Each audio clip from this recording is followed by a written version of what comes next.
it's about the struggles that I went through when I was building my company and how it became my identity and how my company actually ended up running me and ruining me.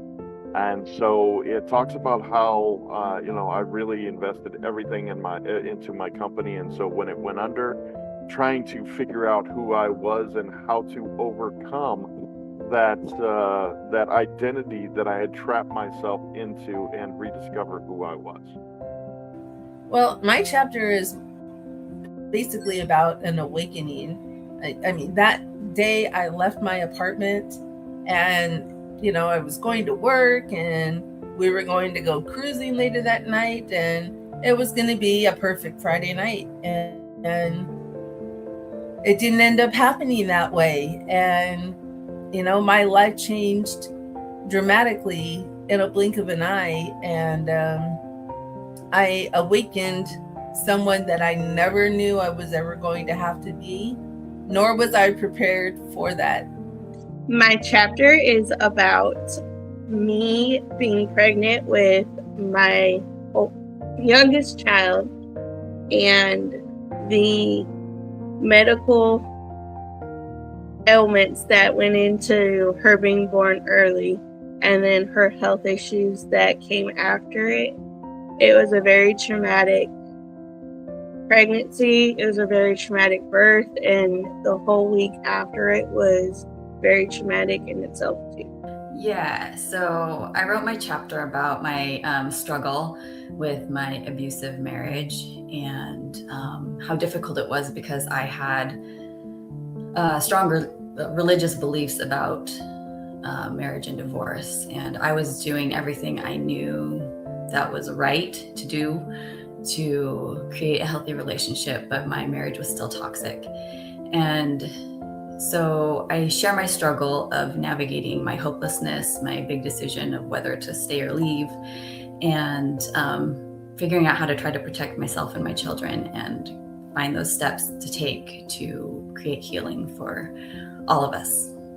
My story is about a 2-year health journey after being exposed to mold, and also about losing my 10-year multi-million-dollar business to COVID.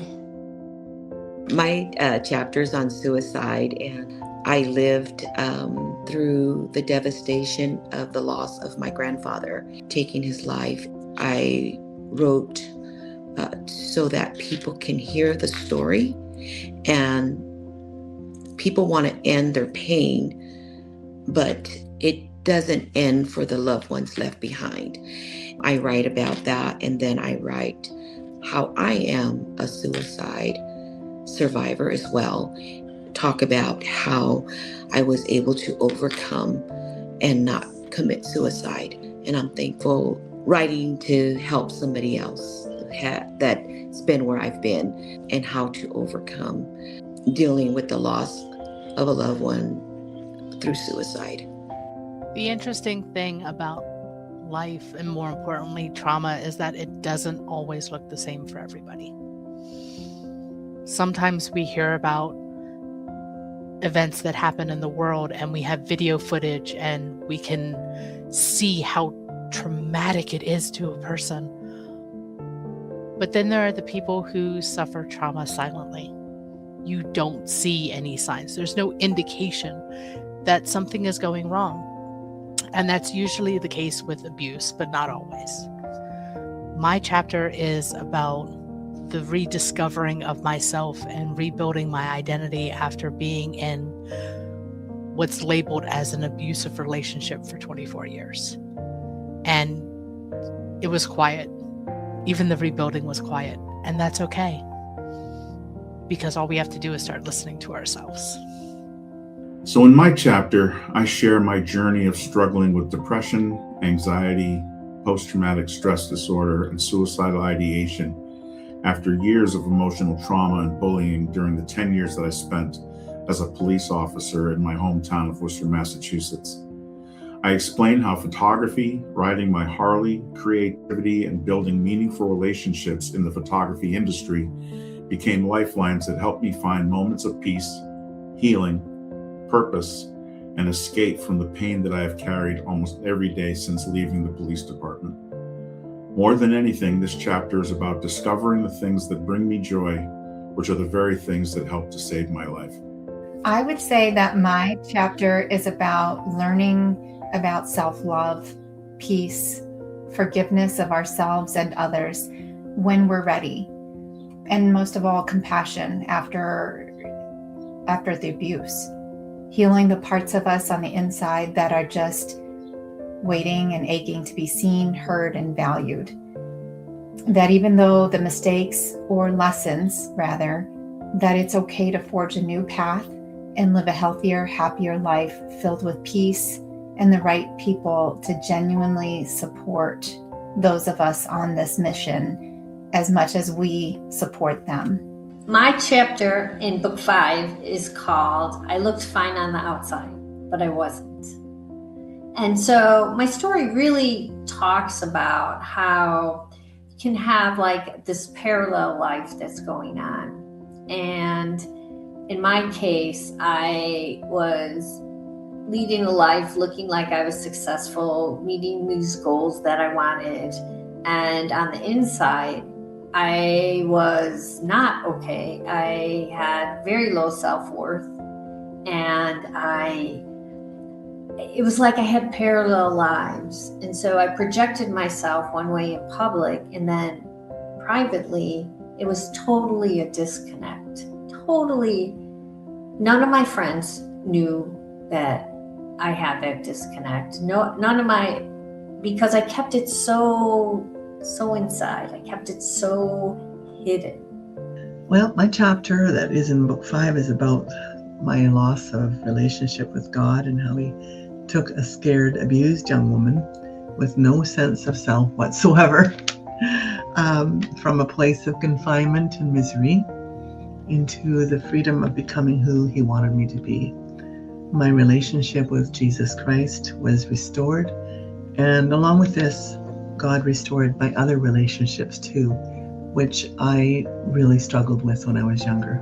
My story, Mended Strokes, in book 5 is about, it's just basically about how I use art to heal.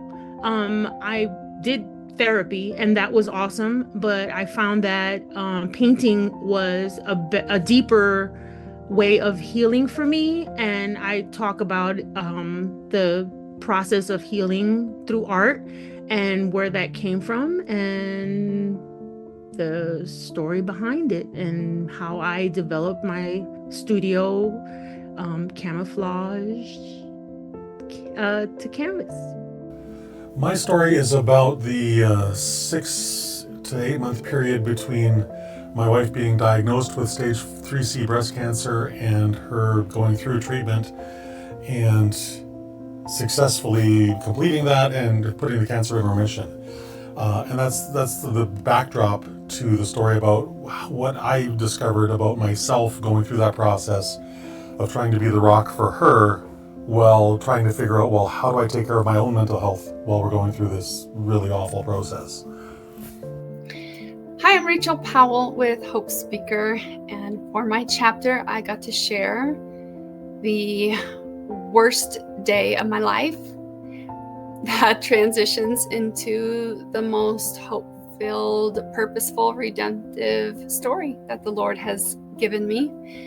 I lost my 30-year-old husband by suicide, became a widow, and through my own hopelessness and healing and rebuilding, I now get to serve other Christian widows. And so I wrote my chapter about the night before and morning of finding out that I had lost him by suicide, into a bit of the epiphany moment I had with the Lord and the hope that he gave me.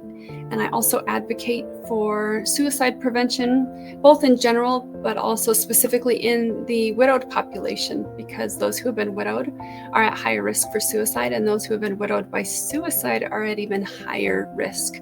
So I'm here to give hope and help prevent suicides. What my chapter is about is just a lot of hurt, and it really took me a lot of climbing to get out of the hole I was in. basically just, my life story of moving around and whatnot. But it really took a lot of work to get back on track to where I was. But addiction took a hold of me. Like I said, the drug was using me at the end of the day, but now I'm drug free, I guess.